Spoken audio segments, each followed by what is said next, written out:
Welcome to episode number 31 with the Iceman Wim Hof. We know right now how to tap into the depth of the endocrine systems, which is the mood, changing hormones, and the immune systems. Now, for whenever something takes over, that's your mood. That is a hormone triggered by what somebody possibly is saying to you, and you feel like attacked or agitated, and you cannot control your mood.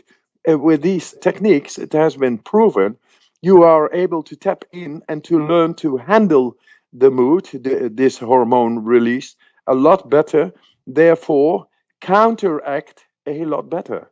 So what I have to say, simply just follow this method, and then you will be able to control your mood a whole lot better. And that's it. We have proven this, so it's there, and anybody can take it on. Hello, and you are listening to Bill Murphy's Red Zone podcast. If you are listening for the first time, I interview leaders who inspire me in the areas of hardcore IT security, IT business leadership, innovation, creativity, entrepreneurship, and fearless living principles. Welcome to the show.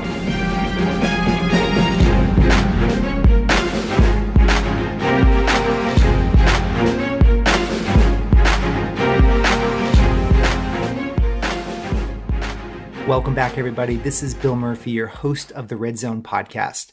Today, I have Wim Hof, also known as the Iceman, on the show. Now, Wim is an extraordinary human being. He has over 21 Guinness Book of World Records to his name, and I'm just going to list maybe 3 or 4. So he has an ice endurance feat, which he was submerged in ice in an ice bath for 1 hour and 52 minutes. He's also run a marathon above the Arctic Circle in his shorts. And on my show notes page, there's a video of this, and it's extraordinary. He's also swum under the ice for 66 meters. So they cut a hole in the ice, 3 feet thick, and he entered in this hole and then reemerged through another hole 66 meters away in freezing cold water. That was a world record. He's also hung from one finger, suspended between 2 balloons, 2,000 meters in the air.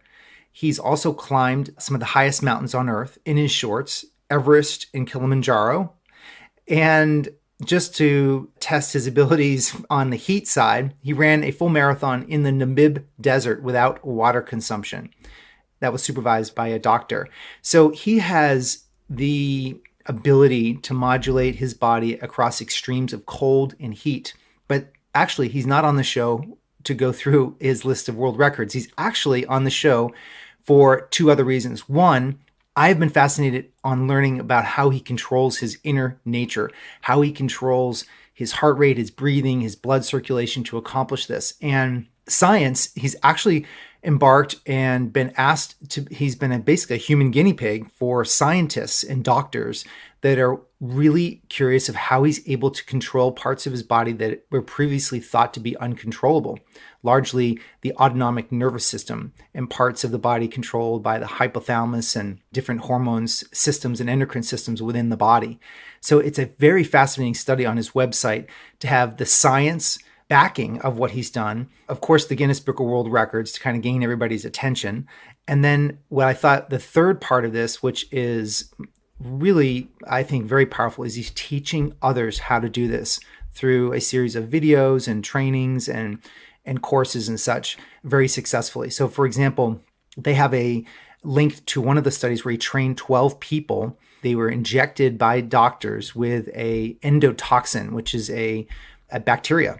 And this bacteria typically causes vomiting and shivering and shakes and has a tremendously powerful negative effect on the human body. Well, his trained group of volunteers, through his method, were able to suspend any reaction to their bodies, which just confounds science. And they literally were able to take control of their immune system. So these are the pieces that I find really interesting and compelling, is when you can teach others how to control their inner nature.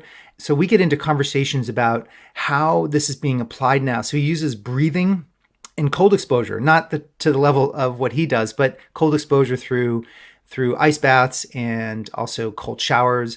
and breathing to link mood states in this together. So taking control of your emotions during the day, to being able to deal with business challenges and family challenges, and reestablishing a sense of health and well-being by having dominion over your internal systems of your body. So this is the basis of our conversation, and it is quite extraordinary and a lot of fun talking with him. He's a very enthusiastic person, and that'll definitely come through as you listen. So please enjoy my conversation with the Iceman, Wim Hof. I want to welcome you to the show. Thank you. Thank you. This is a wonderful, and I want to just thank you for taking the time to talk to my listeners. I thought it could be a huge benefit to the listeners to kind of learn how to manage stress. Exactly. Right on the nail.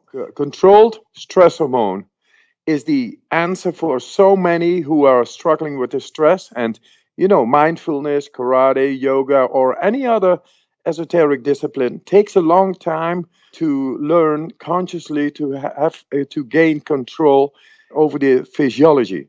And the physiology is the one in which we lost a little bit the connection, and now we found the shortcut, as you told me, by your experience doing the online video. And I am showing this in the universities under guidance or supervision of doctors and professors, and they saw that we are able to tap into the autonomic nervous system related to the immune system and to the stress hormone release.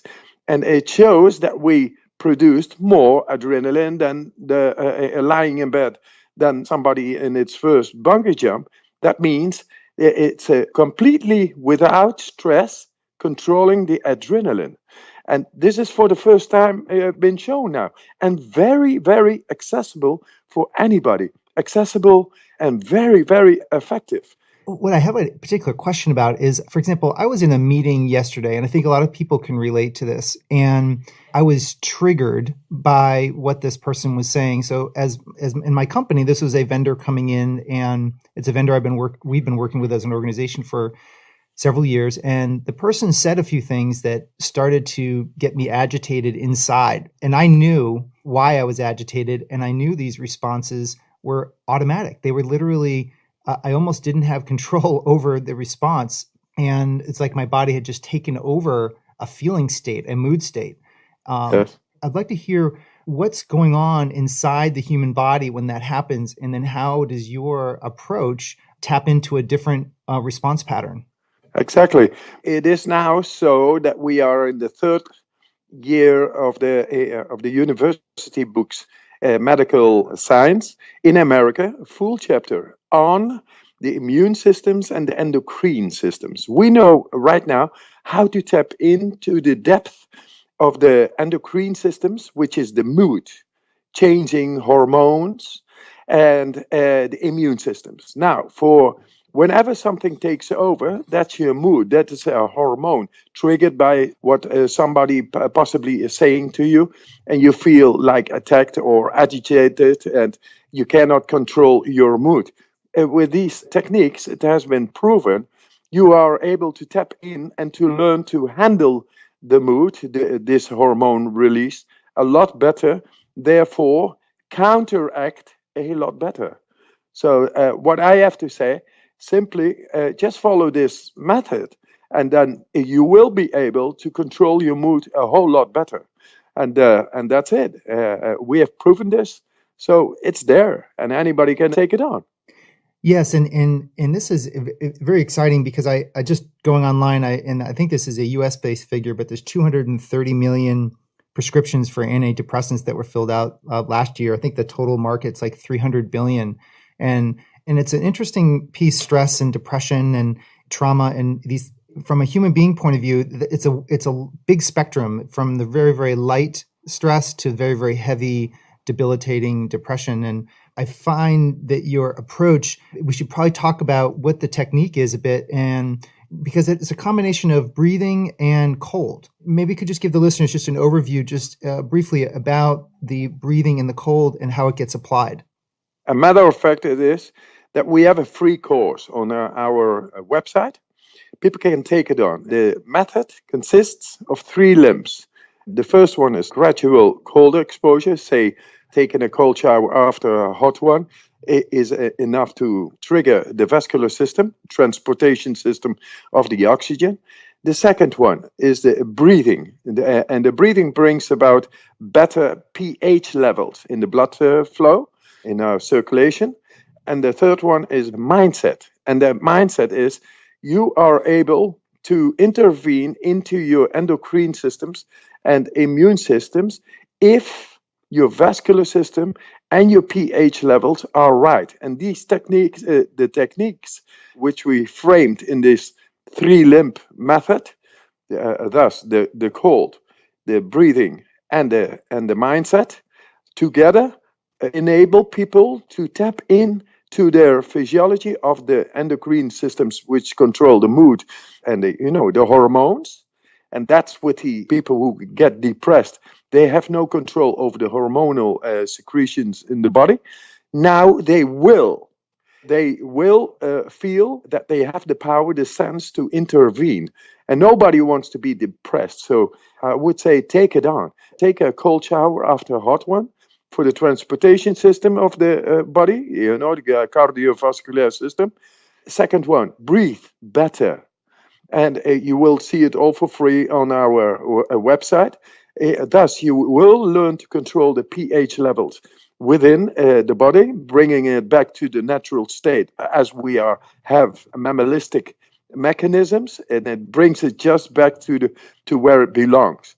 Then you feel you have a sense of control. Yeah, and that's the mindset. Learn, and you better believe it, it works. Yeah. And so that's Yeah, the exactly. mindset.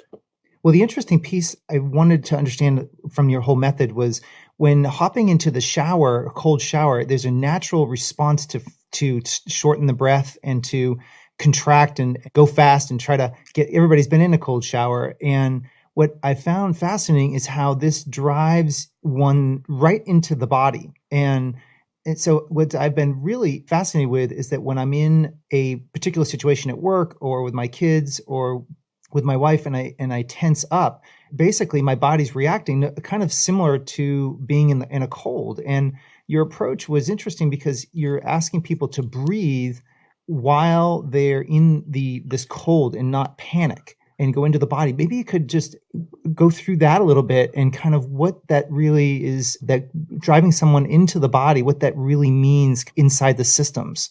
Interesting what you've found. Your finding is very interesting, and it is so.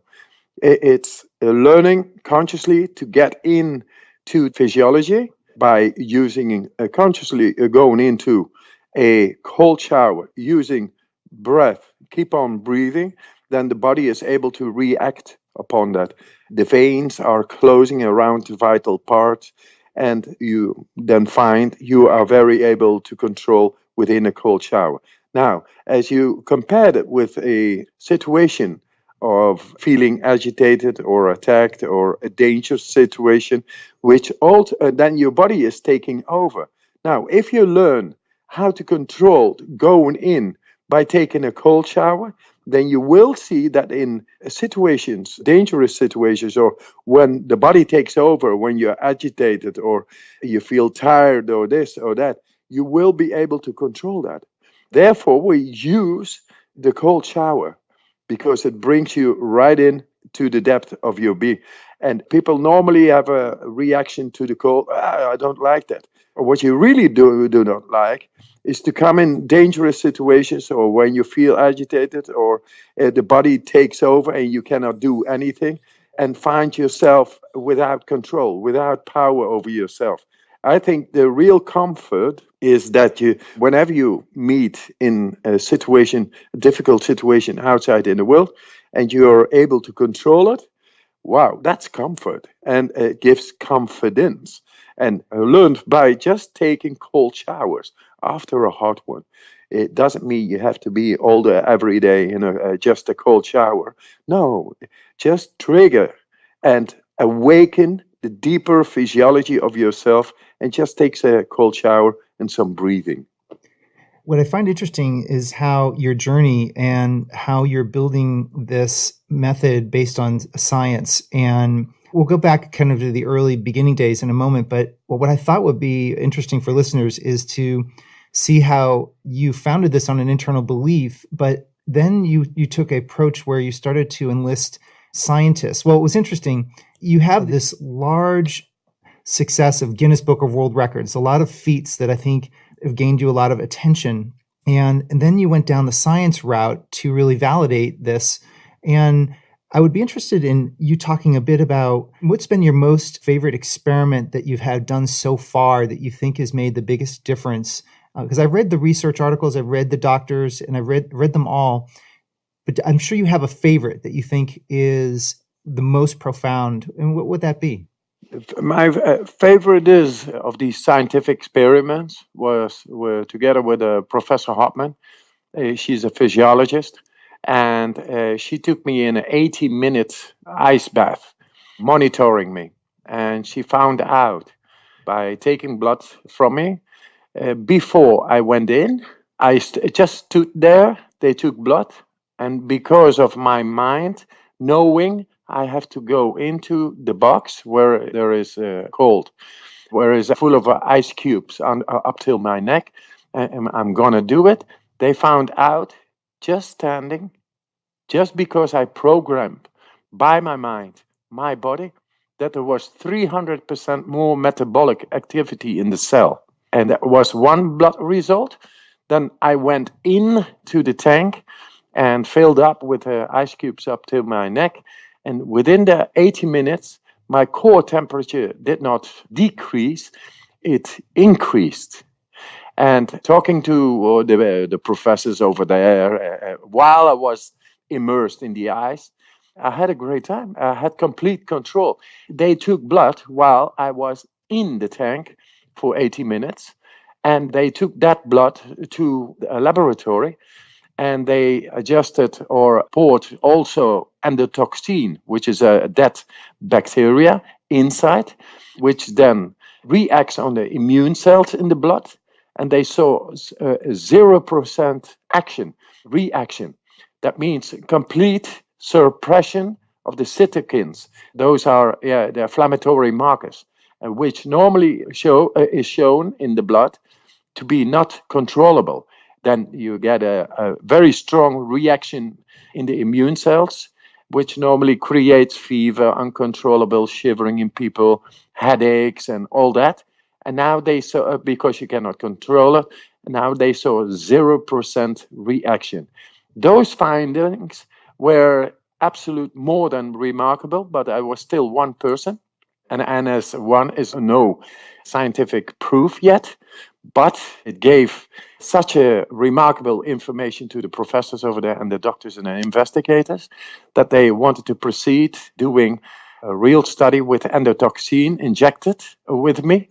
And then they saw also these remarkable results of the repression of the inflammatory markers, which up till then wasn't seen. And then we did this controlled comparative study with 12 people instructed by me in 4 days, and 12 non-instructed. And then they saw with the 12 instructed test subjects, they saw an absolute decrease of the inflammatory markers in the blood. And the other ones, non-instructed, they suffered from the inflammatory markers being ill for 3 to 6 hours. These inflammatory markers, just for my audience perspective, so cytokines are what's released when there's an inflammation or invader. I guess, like you were saying, exactly. like an E. coli bacteria, or it was an E. coli bacteria. Yeah. Okay, so this is bad stuff, E. coli. So basically, you not only did you and I thought that study was a landmark study, by the way. I think that was the defining moment for proof on the science side. It was fantastic. But what was interesting is that what you're saying is that you essentially, through the breathing and the cold immersion and the training these people, is that you were able to raise the cell activities such that it actually could counteract the cytokines and the damaging effects of this. Okay. Which is basically, is that what's called in a general term, the autonomic nervous system? Is that? Yes. Okay. Yes. So essentially, it's kind of a potentially this is any of these type of like arthritis and related diseases. Potentially, if you could reverse that with 12, and we could, if they keep on testing, there might be a way to help people on a larger scale. Oh yes, oh yes, and there is interest from the Harvard Medical School now, and possibly very soon we will start up studies with them.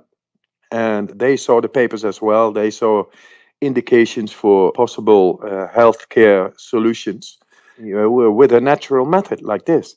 Yeah, that's amazing because I love to help people. I think we are able to tap into so much more power within and counter or tackle a disease as it is, and prevention. I do not only believe it, the indications, the blood results, thousands of blood results show that this is a possible, very strong indication that we are able to help people with arthritis, MS, with the disease of Crohn, with depression, all that, because all that is caused by inflammatory markers in the blood. Okay, so the link to depression here is potentially these inflammatory markers in I guess, the hypothalamus and the adrenal glands being connected through, I think you wrote the brainstem. And so essentially, is it like a computer almost? Is you almost rebooting the brainstem with people? Exactly, Bill. It is resetting. You know what happens if we do this technique, and like 20 minutes later, you go so deep into your brain. You actually go into the survival modus of the brain, which is the brainstem, hypothalamus, pineal gland, pituitary gland, amygdala. All that is over there. But because of our non-stimulative behavior, we never get there. And therefore, not enough blood is getting there, not enough oxygen. And then it's being with low pH levels. Right now, we know how to tap in to the brainstem, thus activate what it actually is natural. Like any mammal, it is natural to tap into the brainstem, the primitive part of the brain. And then it does what it can do, is resetting all the systems in the body. And we found now the way how to reset and to bring it back to its natural state. And therein, we have a much better connection with the endocrine systems and the immune systems up till autonomic nervous system level. So that's us. Wim, what's really been shocking for me, and I think I hope your work is going to be equally shocking to others, is the breathing. And I didn't realize how shallow my breathing was during the middle of the day. But now that I'm actually conscious of the depth of breathing through doing these very simple training practices, I actually notice a direct correlation between my level of calmness and how shallow my breathing is. That the deeper my breathing, the more calm I am during the middle of the day. It's really very interesting. It is so. It's in the deeper parts of our brain. That one is connected to the parasympathetic nervous system. And the parasympathetic nervous system is the peace. Is what you normally get after, a long time doing mindfulness or meditation. Right now, with these breathing techniques, you're able to tap in very quick into these deeper parts of the brain.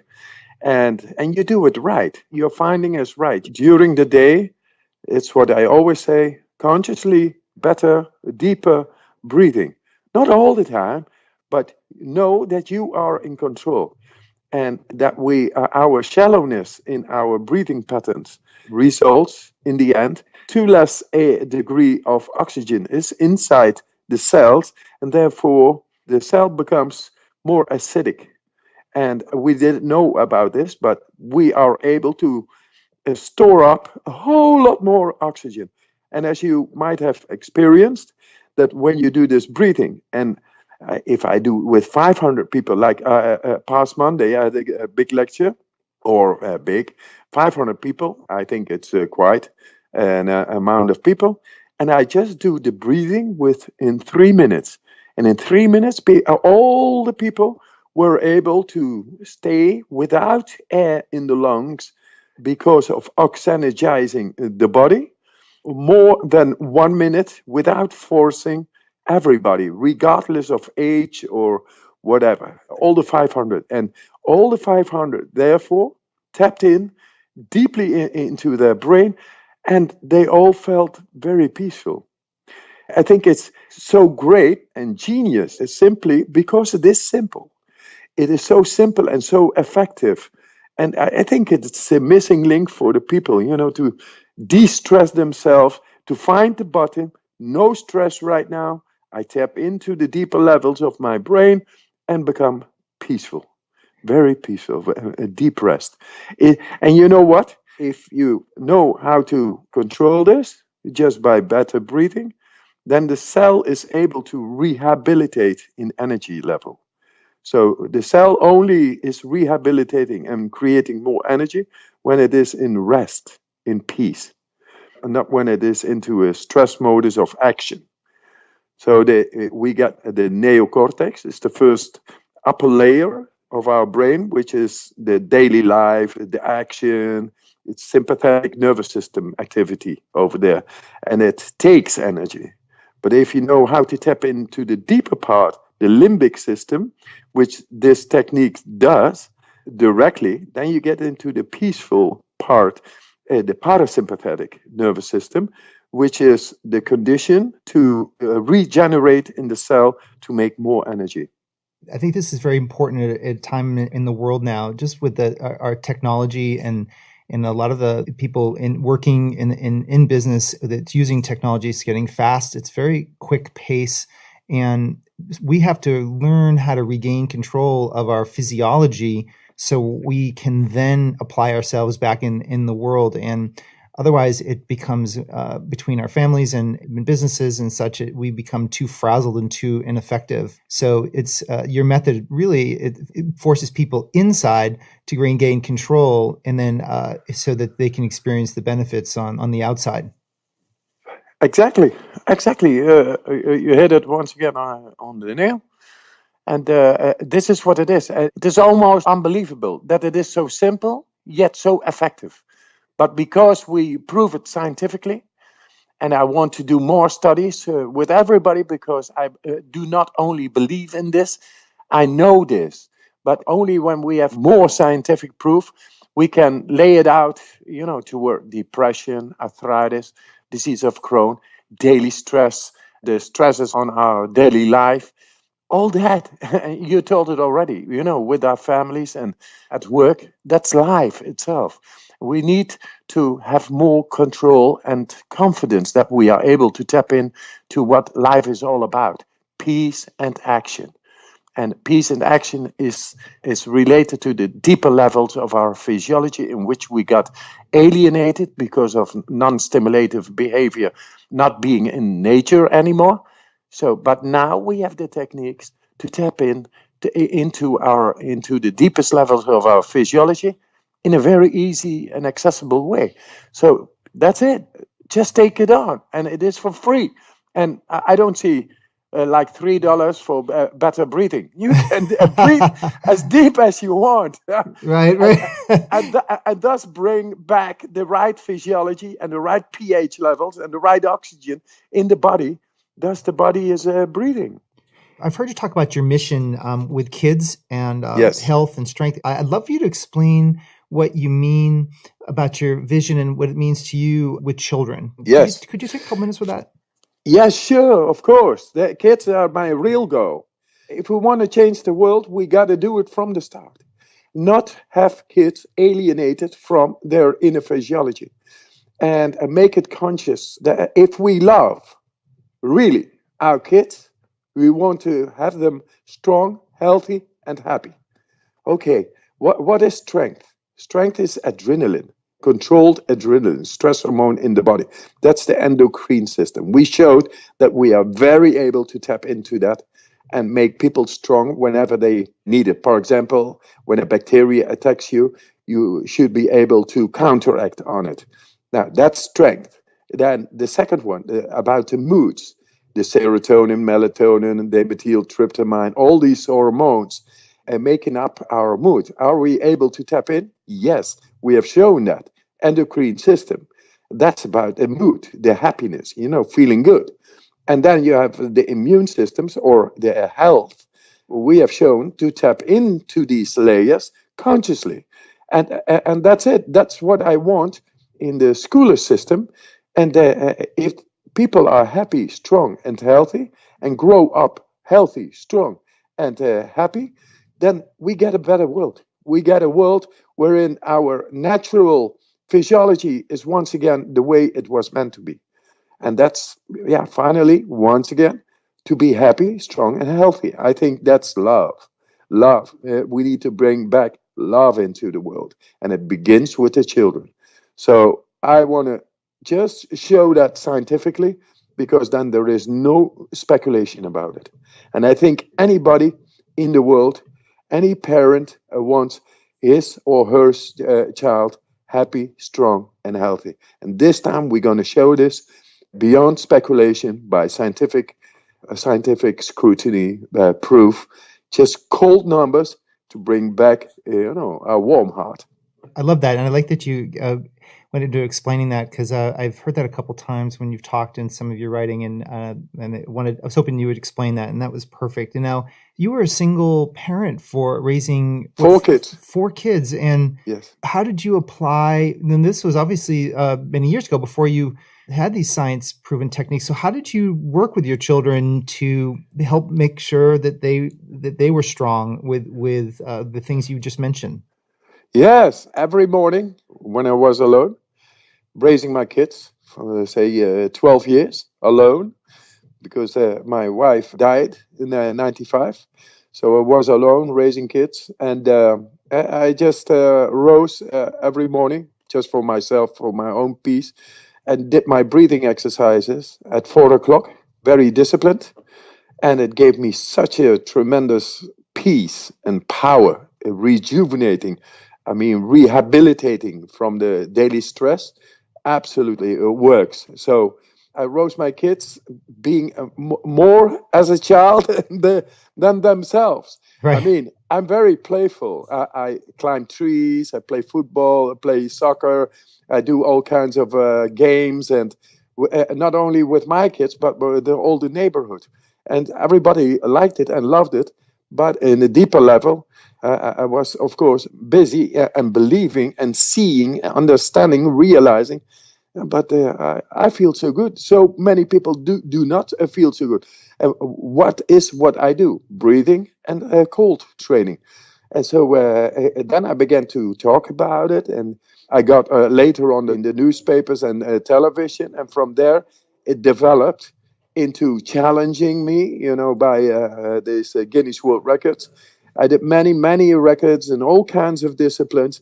And then I stumbled upon science, and I believed, I knew already 25 years ago that we are able to tap in to the autonomic nervous system related to the immune system. I never get sick. My children never get sick. And that's because they know they are not alienated from their belief. Hey, if something is wrong with me, I'm able to change it. And they are. And this is the way I brought them up to be big. And now they are strong. They work with me. They believe in it. And that's it. We love each other. There's a couple questions about it. So when you woke up in the morning, so you obviously had 4 kids sleeping, and you woke up early and you were doing your breathing techniques. Did you also apply the cold at that time before they woke up as well, so that so by the time they were up, their dad was basically firing on all cylinders? Yes, Okay. actually, yes. A long time, yes. And then also a long time, I did it during the day. I Okay. mean, the Okay. breathing is on empty stomach. It works best. You change your chemistry just by better breathing, and that's a fact. But the cold I can do, even if I have eaten. But anyway, it's 35 years. I only eat once a day, and that's after 6 o'clock, because I get so much energy, and food is energy. If you learn to breathe better, you need less food, because it works on the mitochondria. It's called aerobic dissimulation. If you breathe better, then more oxygen gets into the cell, and then the cell is able to generate more energy. And that's just because of better breathing, deeper breathing. So the deeper breathing basically shifted really your diet as well. So you didn't feel the need to have to eat 3 meals a day. You could eat in the evening. Is that what you're saying? Yes, it's possibly a solution for the food problem in the world. I mean, breathe better. And I want to show this scientifically. They already saw that I'm able to generate more cell activity just by thinking, even, and a little bit breathing together. You are able to generate more metabolic activity in the cell. It has been proven already, but we need to do more specific studies because these are big issues. The food problem in the world is that we actually eat too much, and we generate too much, and there's a whole industry, etc. But it's even not really healthy for us. We should breathe better, and food is equivalent for energy. Now, if you are able to generate more energy within the cell by a different means, say deeper breathing, then why not substitute too much food intake and have it less, and still not only feel better because you need to process the food all the time. And breathing, you do not need to process. You feel a lot more active. You move better. You feel better because you don't need to process it all the time. And in the evening, I really got a great, healthy appetite. I love my food, and you enjoy it a whole lot more. And yeah, that's it, actually. Well, that makes a lot of sense. And when you've been working with people, Wim, how much time should people expect to work doing these methods? I know there's some immediate relief, and I've seen some definite huge progress over 10 weeks. But to really get into the system, how long do you have to stay with it to kind of have lasting, kind of permanent change? Permanent change is understanding. Permanent change comes with insight. We have to learn to compensate our shallowness in breathing.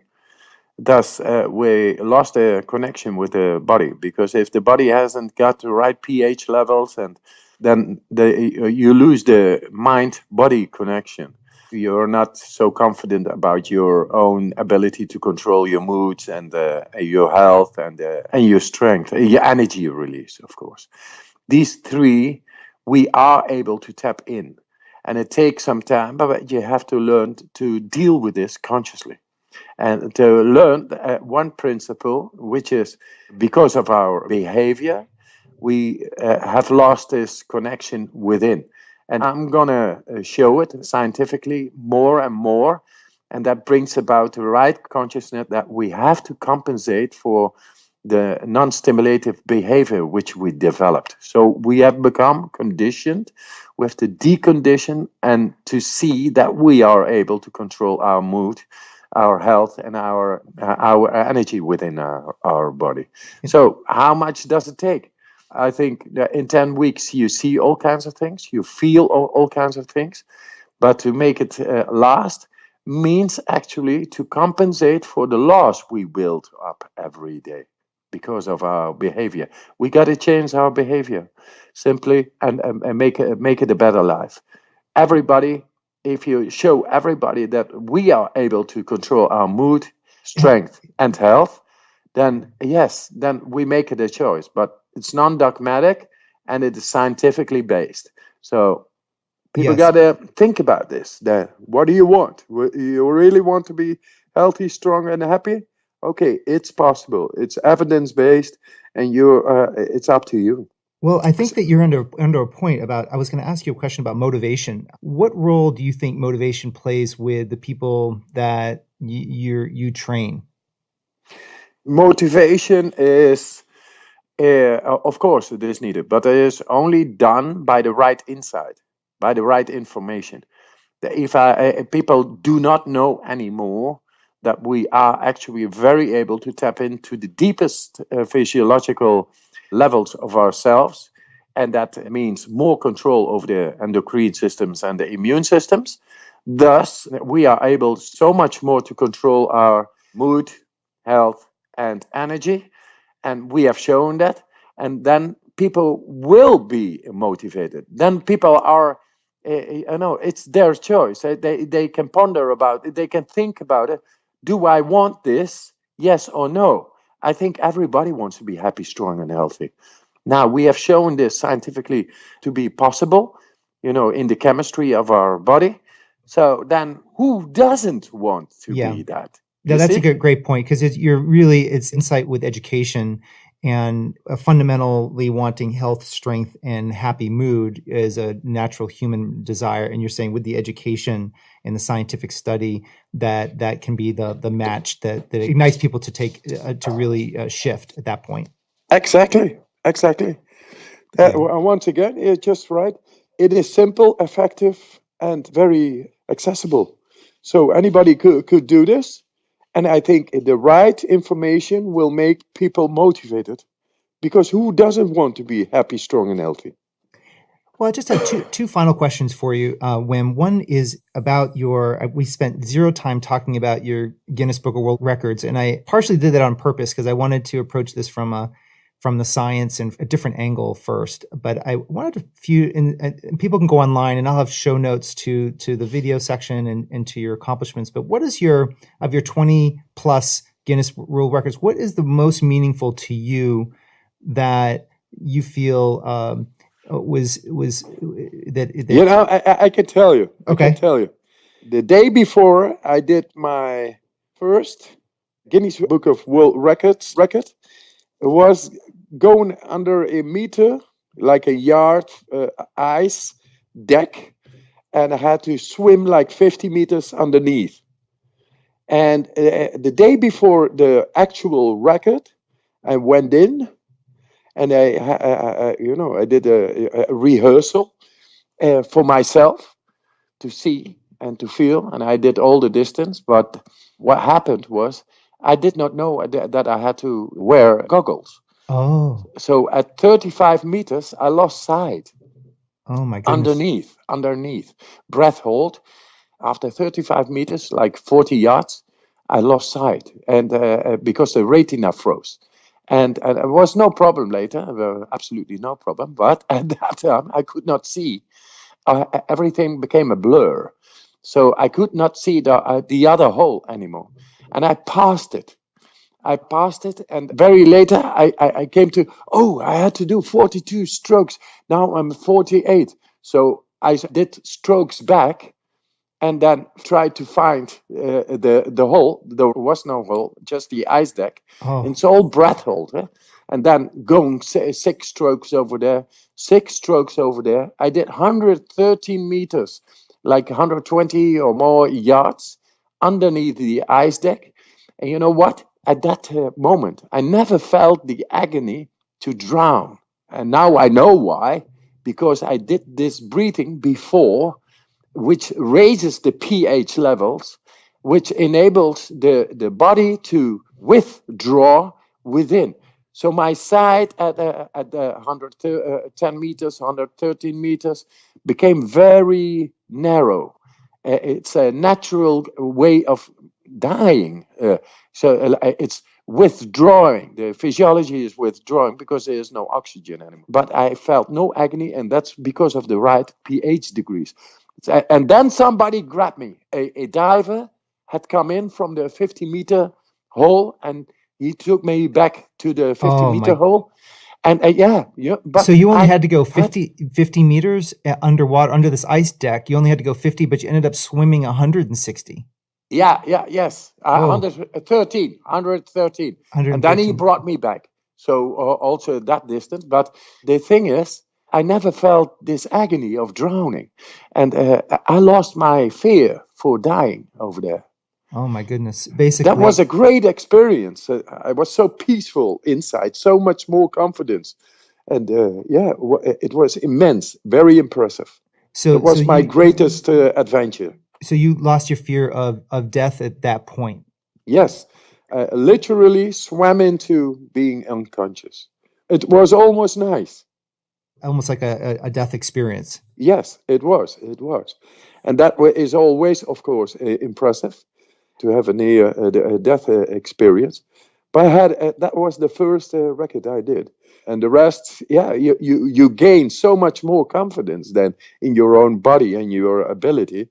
That then from there, more records came, and all kinds of disciplines, and doing a marathon in shorts beyond the polar circle, doing it also in the desert without drinking, no prior training, or climbing Mount Everest in shorts, and Kilimanjaro in shorts in record times, and or hanging by one finger up like a mile up in the air, just by one finger in midwinter, or standing in the ice, prolong every time, break the record. Like, yeah, I traveled throughout the world with that, but I learned the confidence to have much more confidence within the body, and that we are able to connect within so much more. And yeah, because of our non-stimulative behavior of not being in nature, we lost this confidence and we lost this connection with the body, and therefore we get so many disease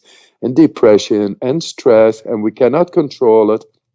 I say, listen, what I found there in the nature was not in the books, but now it is. And Well, we are going to study this more and show it more, that everybody actually is very capable in very short period of time to reconnect connect with the natural state of our physiology, which enables us to become happy, strong, and healthy and control it. And that's it. and my final question is really just an extension of what you just said. Was I think connecting people with nature is. I think a big part of your message is connecting with some amount of discomfort, and discomfort of an environmental setting that being cold, or that produces discomfort with our very comfortable states. It seems like we have a certain addiction to being warm right now and being in an air-conditioned, climatized state. And part of your message is to kind of expose to the opposite and reclaim some of this innate ability. Yes, it's there. The innate immune response and all that, it's there. We are able to tap in, and we got to use the nature for that. And we have the mechanisms to deal with that. And it brings about a better connection within the body, enabling us to increase the quality of daily life, everybody. Well, Wim, I want to thank you for your time with my listeners today. It's a pleasure talking to you. Is there anything as we wrap up that you want to share with people, or a parting message? I want to help all the children of the world. Help me. That is fantastic. And I thank you for sharing about your experiences with raising your own children, because I think that is what everybody here is trying to raise the happiest, healthiest, strongest children that we can. It is so, Bill. Thank you very much Thank for the intelligent questions. Get a good conversation. Thank you. Thank you, Wim. So today's episode with Wim Hof, the Iceman, is wrapped up. I very much appreciate you for listening and for your continued support of the show. I also want to make a special note to our sponsor, the CIO Mastermind Groups. The CIO Mastermind Groups is a virtual community that I built over the past 15 years. And what it is imagine for a second that you have 6 of your smartest peers that are in a conversation with each other, and they're at the top level IT decision maker, just like yourself. And these particular challenges you could present to your group could be related to the board, the CEO, to your business peers, hiring, product challenges, research, direction of the market. The list goes on. There are no limits to the type of ideas, the type of feedback that you request, type of problems that you pose to people. And then imagine that you receive back suggestions, feedback, ideas related to your particular challenge. Well, that's exactly what the CIO Mastermind virtual group is all about. I host it.